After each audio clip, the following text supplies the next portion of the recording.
Good morning प्यारे बच्चों। हम हमारा पाठ 18 सर्वनाम पढ़ रहे थे और इसमें हमने सर्वनाम की परिभाषा जानी थी कि संज्ञा के स्थान पर काम आने वाले शब्दों को सर्वनाम कहते हैं। साथ ही हमने सर्वनाम के सभी प्रकारों को पढ़ा था कि सर्वनाम के 6 भेद होते हैं: पुरुषवाचक, निश्चयवाचक, अनिश्चयवाचक, प्रश्नवाचक, संबंधवाचक और निजवाचक। आज हम बेटा इससे आगे हमारे पाठ को लेकर चलेंगे और सर्वनाम के विभिन्न रूपों को पढ़ेंगे। बेटा ये एक बहुत महत्वपूर्ण जानकारी है और इन फ्यूचर कि जब आप कोई कॉम्पिटिटिव एग्ज़ाम देने जाओगे तब इस तरह के प्रश्नों को आप वहाँ पर पाते हैं, है ना। कि जैसे प्रश्नवाचक सर्वनाम उत्तम पुरुष, तो इसके रूप कि इसका एक वचन ये होता है, इसका बहुवचन बनाओ। तो बहुत बार जैसे प्रश्न पूछा जाता है कि पुरुषवाचक सर्वनाम मैं का करण कारक में बहुवचन बनाइए, है ना। तो अब आपको पहले तो मैं का बहुवचन सोचना होगा, फिर उसका करण कारक सोचना होगा। तो इसीलिए इस तरह के रूपों की आपको प्रैक्टिस करवाई जाती है। जैसे जो मैं है बेटा, वो कर्ता में मैं या मैंने, है ना। और उसका बहुवचन बनाएंगे तो हम और हमने। अब उसका कर्म कारक, तो कर्म की विभक्ति क्या होती है बेटा? को। तो मुझे या मुझको, हमें या हमको, ठीक है। करण कारक में मुझसे मेरे द्वारा, हमसे हमारे द्वारा। संप्रदान में मुझे, मुझको या मेरे लिए, हमें, हमको, हमारे लिए। अपादान में मुझसे, है ना, मुझसे बॉल गिर गई, ओके। ऐसे ही हमसे। ऐसे ही संबंध में मेरा, मेरी, मेरे, तो हमारा, हमारी, हमारे। और अधिकरण में मुझ पे, मुझ पर, तो हम पे, हम पर। ऐसे ही तू का वही तू, तूने, तुम, तुमने, ओके। इसी तरह तू के रूप बनेंगे। ऐसे ही अन्य पुरुष का वह, और वे, उन्होंने, उसे, उनको, उससे, उनसे, है ना। और संबंध कारक में उसका, उसके, उसके, उनका, उनकी, उनके, ठीक है बेटा। निश्चयवाचक यह, तो यह एक वचन है तो इसका बहुवचन क्या बनेगा बेटा? ये, ठीक है। और कर्म कारक यह का बनता है इससे, तो बहुवचन बनेगा इन्हें, ओके। इसी प्रकार अनिश्चयवाचक कोई, तो कोई किसी ने, कोई किन्हीं ने, किसी को, किन्हीं को, किसी से, किन्हीं से, ठीक है। जो, तो जो जिसने, जो जिन्होंने। बहुवचन रूप देखना है हमको, है ना बेटा। तो जिसे, जिनको, जिससे, जिनसे, ओके। ऐसे ही प्रश्नवाचक में कौन, तो बहुवचन भी है ना, कौन आया था तो कौन आए थे, ओके। किसने, ये बात किसने कही, ये बात किन्होंने कही, ओके।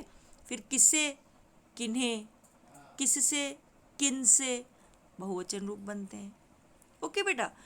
तो यह हमारा पाठ समाप्त होता है। पाठ में हमने क्या जाना कि सर्वनाम वाले वाक्यों में लिंग का पता उसकी क्रिया से लगता है। ये इस पाठ की कुछ विशेष बातें हैं कि जैसे सर्वनाम वाले शब्दों में वाक्यों का लिंग का पता उसकी क्रिया से लगता है कि सर्वनाम वह, है ना। अब वह लड़का और लड़की दोनों के लिए आता है, लेकिन वह जा रहा है तो वह क्या है? पुल्लिंग। वह जा रही है तो स्त्रीलिंग, ओके। फिर आदरार्थक संज्ञा शब्दों के लिए सर्वनाम भी आदरार्थक बहुवचन में प्रयुक्त होते हैं। जैसे बड़ी दीदी स्कूल गई है, वे आती होंगी। मेरे दादाजी जयपुर रहते हैं, आज वे आएंगे, ओके। मैं उनको बहुत प्यार करता हूँ, ठीक है। वचन और संबंध के कारण सर्वनाम का रूप परिवर्तन होता है। हमने ऊपर पढ़ा था अभी कि एक वचन में मैं है तो बहुवचन में क्या होगा? हमें, हम, ओके। तो पाठ में हमने क्या पढ़ा? सर्वनाम का शाब्दिक अर्थ सबका नाम है। सर्वनाम संज्ञा के स्थान पर प्रयोग में होते हैं। सर्वनाम के 6 भेद होते हैं: पुरुषवाचक, निश्चयवाचक, अनिश्चयवाचक, प्रश्नवाचक, संबंधवाचक और निजवाचक। पुरुषवाचक के 3 भेद होते हैं: उत्तम पुरुष, मध्यम पुरुष और अन्य पुरुष। सर्वनाम वाले वाक्यों में लिंग का पता उसकी क्रिया से चलता है। ये बात हमें पूरी तरह से अपने दिमाग में बिठा लेनी है। वचन और संबंध के कारण सर्वनाम का रूप परिवर्तित होता रहता है। अब हमारे अभ्यास प्रश्न। सर्वनाम किसकी जगह प्रयोग किया जाता है? संज्ञा की जगह। श्रोता के लिए किस सर्वनाम शब्द का प्रयोग होता है? मध्यम पुरुष। पुरुषवाचक सर्वनाम के भेद उत्तम पुरुष, मध्यम पुरुष और अन्य पुरुषवाचक। ओके। सही और गलत का निशान। सर्वनाम के 5 भेद होते हैं। गलत, बोलने वाला अपने लिए जिन सर्वनाम शब्दों का प्रयोग करता है उन्हें पुरुषवाचक सर्वनाम कहते हैं। सही, निश्चित व्यक्ति अथवा वस्तु के लिए प्रयोग किए जाने वाले सर्वनाम अनिश्चयवाचक होते हैं। गलत, कर्ता द्वारा अपनत्व दर्शाने वाले सर्वनाम निजवाचक कहलाते हैं। बिल्कुल सही।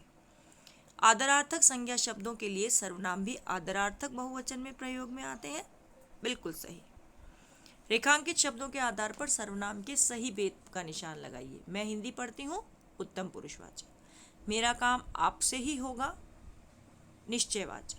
कोई आपसे मिलने आया है, प्रश्नवाचक। जैसा करोगे, कोई आपसे मिलने आया है, अनिश्चयवाचक। जैसा करोगे वैसा भरोगे, संबंधवाचक। यह हमारा विद्यालय है, निश्चयवाचक। बाहर कौन खड़ा है, प्रश्नवाचक। कोष्टक में से उचित सर्वनाम शब्द छांटकर रिक्त स्थानों की पूर्ति कीजिए। देख कर लाना चाहिए पानी में कुछ गिरा है ना। कोई मतलब तो व्यक्ति हो सकता है, वो नहीं गिर सकता। आज हम सब फिल्म देखेंगे। पिताजी का कहना मानना चाहिए हमें। जो आलस करते हैं वो बाद में पछताते हैं। हमने जो बोया है वो काटेंगे। हमारे घर कब आएंगे, आप, है ना। तुम हमारे घर कब आएंगे नहीं, आदरार्थक है। कब आएंगे तो आप लिखेंगे हम, ठीक है। सर्वनाम शब्दों को रेखांकित करना है। कौन आ रहा है, कौन, प्रश्नवाचक। नेहा ने मुझे कहानी की पुस्तक दी, मुझे, उत्तम पुरुषवाचक। जिसकी लाठी उसकी पेश, जिसकी उसकी, संबंधवाचक। तुम्हारा घर यह नहीं है, तुम्हारा, मध्यम पुरुषवाचक। मैं, तुम्हारा घर यह नहीं है, यह निश्चयवाचक। मैं स्वयं चला जाऊंगा, मैं, उत्तम पुरुषवाचक। स्वयं, निजवाचक। यह बस्ता लाओ जो दादाजी ने दिलाया था, यह, जो। ओके। शुद्ध करके लिखिए।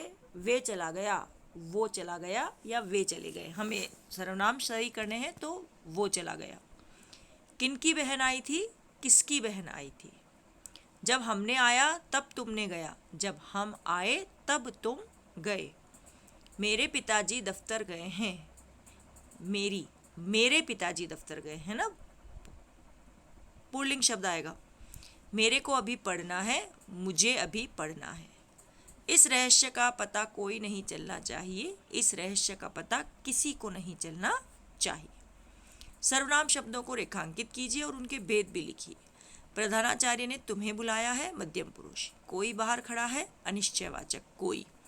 मैं ईशान के घर गई थी, मैं, उत्तम पुरुषवाचक। सुभाष कहाँ चला गया, कहाँ, प्रश्नवाचक। देश की चिंता किसे है, किसे, प्रश्नवाचक। तुम झूठ मत बोलना, तुम, मध्यम पुरुषवाचक। हमें बड़ों का आदर करना चाहिए, हमें, उत्तम पुरुषवाचक। जो बात कह रही है वो मेरी माँ है, जो, वो, संबंधवाचक। यह बोतल मेरी है, मेरी, पुरुषवाचक। ठीक है। सर्वनाम की परिभाषा लिखिए। संज्ञा के स्थान पर काम आने वाले शब्दों को सर्वनाम कहा जाता है। सर्वनाम के भेद 6 प्रकार के होते हैं। पुरुषवाचक, निश्चयवाचक, अनिश्चयवाचक, प्रश्नवाचक, संबंधवाचक, निजवाचक।